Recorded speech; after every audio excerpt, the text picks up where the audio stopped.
Mis hermanos, bendiciones. Un día más les habla Teo Hernández para compartirles un capítulo más de las Sagradas Escrituras, capítulo número 13 de Primera de Samuel.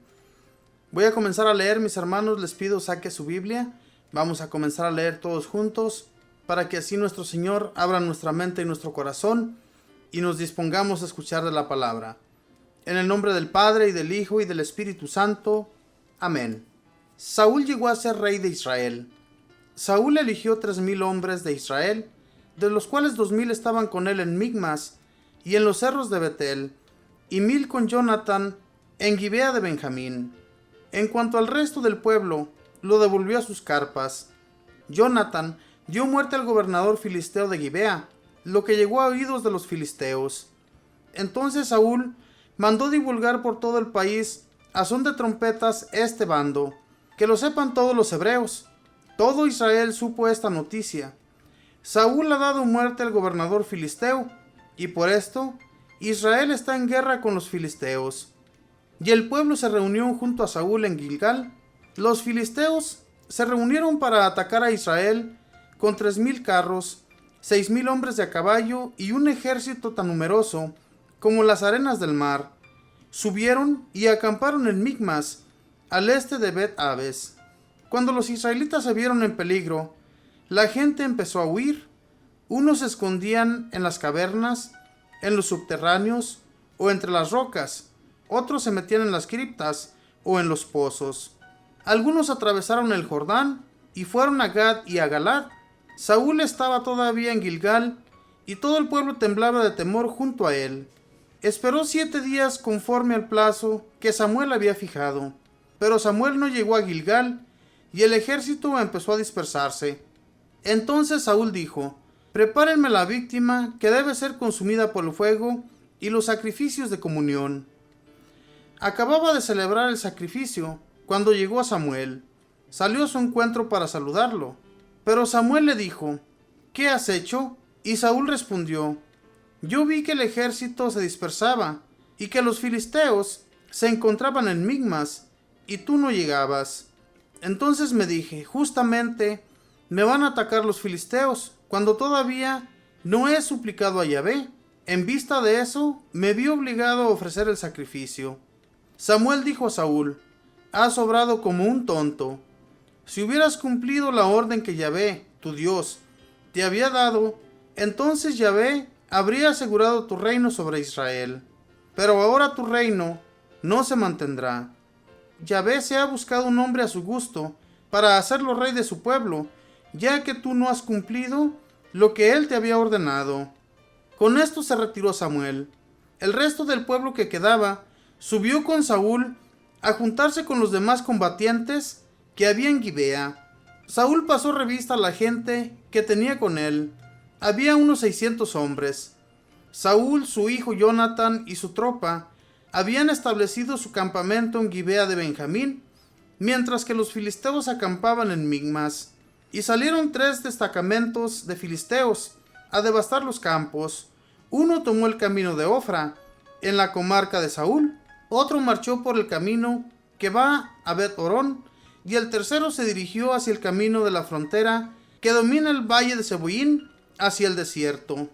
En toda la tierra de Israel no había herreros, ya que los filisteos habían tomado esta precaución para que los hebreos no hicieran espadas ni lanzas, de tal modo que todos los israelitas tenían que acudir a los filisteos para afilar su arado, su hacha, su azuela o su azadón.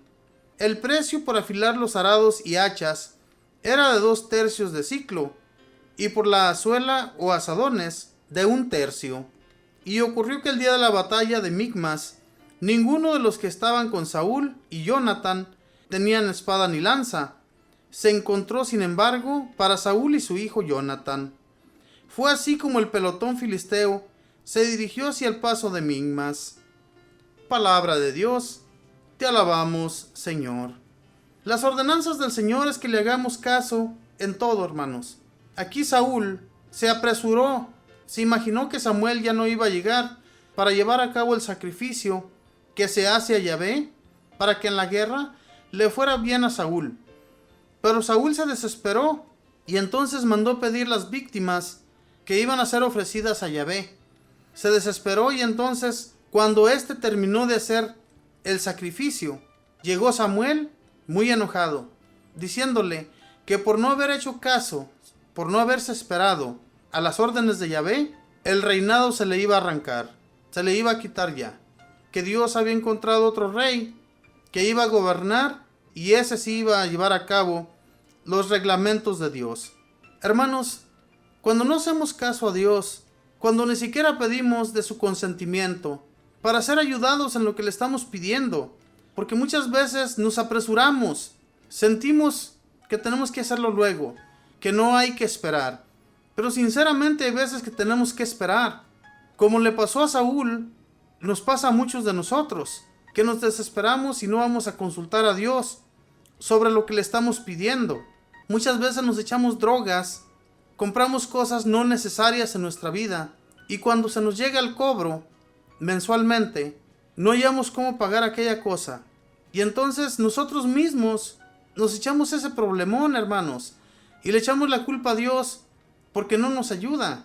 Pero es que en realidad ni siquiera le pedimos de su consentimiento, ni siquiera le pedimos su permiso para que Dios nos ayude en todo lo que le pedimos. Cuando ponemos encima de todo a Dios, si ya sabemos que Dios es el único que nos puede ayudar, ¿por qué tenemos que andar buscando en cosas o en personas que ni siquiera conocen nuestra vida? Es más, no nos van a hacer un favor. El único que nos va a sacar adelante, el único que nos va a sacar a flote es el Señor. Nadie más. La desesperación existe en todas las personas, no solamente en unos cuantos. Les aseguro, mis hermanos, que en esta ocasión, cuando Saúl se desesperó, para ese entonces Samuel ya estaba orando al Señor, ya estaba pidiéndole a Dios Padre cómo iban a tener que hacerse las cosas para que este ejército de Saúl ganara la batalla. Ya sabía Dios que este hombre le iba a fallar. Por eso es que Samuel salió y se dirigió hacia ellos, y cuando llega se encuentra con esa noticia de que Saúl ya hizo el sacrificio y ya no ocupaba de Samuel para que lo hiciera. No cualquier persona, mis hermanos, podía llevar a cabo un sacrificio. Para eso estaban los sacerdotes, para eso estaban las personas escogidas por Dios. No cualquier persona.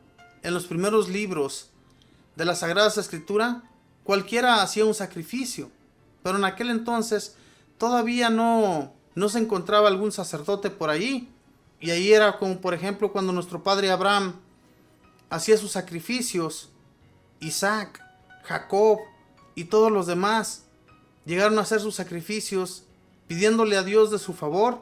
Ellos lo hacían porque no había sacerdotes. Y a Dios le agradaba eso, porque ellos lo estaban haciendo de todo corazón. Ahora bien, después que todas las tribus tuvieron sus tierras, Dios les dijo que tenían que sacrificar, que tenían que llevar sus ofrendas ante Él, para que Él los ayudara. Y por intermedio de un sacerdote, se iban a hacer todas las cosas. Y entonces por eso suceden todas estas cosas, mis hermanos, cuando desobedecemos a Dios. La desobediencia nos castiga muy duro. No Dios, nos castiga la desobediencia nuestra hacia Dios. Pero Dios no quiere ningún daño para nosotros. Él todo lo contrario. Quiere ayudarnos, pero quiere que lo busquemos de todo corazón.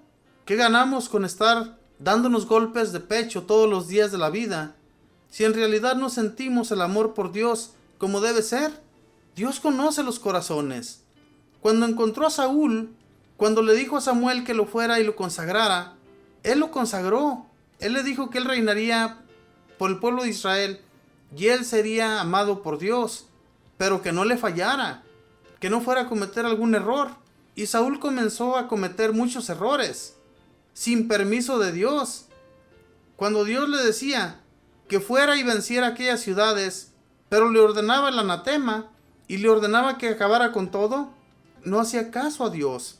Y por eso Dios se decidió buscar a otro rey, como lo podemos escuchar aquí en este capítulo 13 de Primera de Samuel.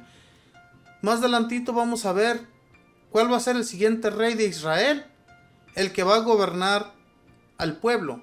el que sí va a hacer la voluntad de Dios como Él lo pide. Continuemos, hermanos, aprendiendo de la palabra de Dios, y que Dios nuestro Señor nos siga cuidando y nos siga instruyendo en la fe.